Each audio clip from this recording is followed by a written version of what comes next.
आपल्या सर्वांच्या आशीर्वादाने आजचा हा सुंदरसा शुभविवाह सोहळा चिरंजीव अभिषेक सौभाग्यवती कांचनी आदिती हे दोघंही नवदंपती आज आपल्या सर्वांच्या आशीर्वादाने एका विवाह बंधनामध्ये अडकणार आहेत। म्हणजे फक्त बंधन दोघांचं नसून हे बंधन परिवाराचं आहे, हे बंधन मंगळसूत्रांचं आहे, हे बंधन दोन नात्यांचं आहे।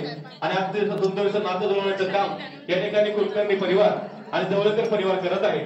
आणि या दोन्ही परिवाराच्या वतीने आपल्या सर्वांना सुंदरसं जरी आमंत्रण दिलं होतं त्याचा आपण सर्वांनी स्वीकार केला आणि या ठिकाणी उपस्थित राहिला त्याबद्दल आपल्या सर्वांचं पुन्हा एकदा मी जतीने अगदी मनापासून स्वागत करत आहे। आज आपल्या सर्वांच्या साक्षीने आणि आपल्या सर्वांच्या आशीर्वादाने आज चिरंजीव अभिषेक आणि चिरंजीव संकट सौभाग्यवती कांचनी आदिती या दोन्ही नवदंपतीचा शुभविवाह सोहळा या ठिकाणी संपन्न होत आहे।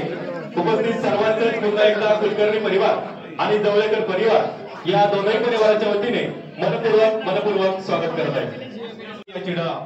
आजचा सुंदरसा शुभविवाह सोहळा या ठिकाणी संपन्न होत आहे। म्हणजे विवाह आधी दोघंही नववधूवर एका संस्कारामध्ये आणि एका संसारामध्ये पदार्पण करणार आहेत। तो आजचा सुंदरसा संस्कार म्हणजे शुभविवाह सोहळ्याचा संस्कार। आणि आजच्या सुंदरशा सोहळ्यानिमित्त उपस्थित सर्वांचं सर्व सन्मान्य मान्यवर आपतेष्ट सगळे सोयरे सर्व पै पाहुणे यांचं मी पुन्हा एकदा जवळकर परिवार आणि कुलकर्णी परिवार या दोन्ही परिवाराच्या वतीने मनपूर्वक स्वागत करत आहे। आपल्या सर्वांच्या प्रमुख उपस्थितीमध्ये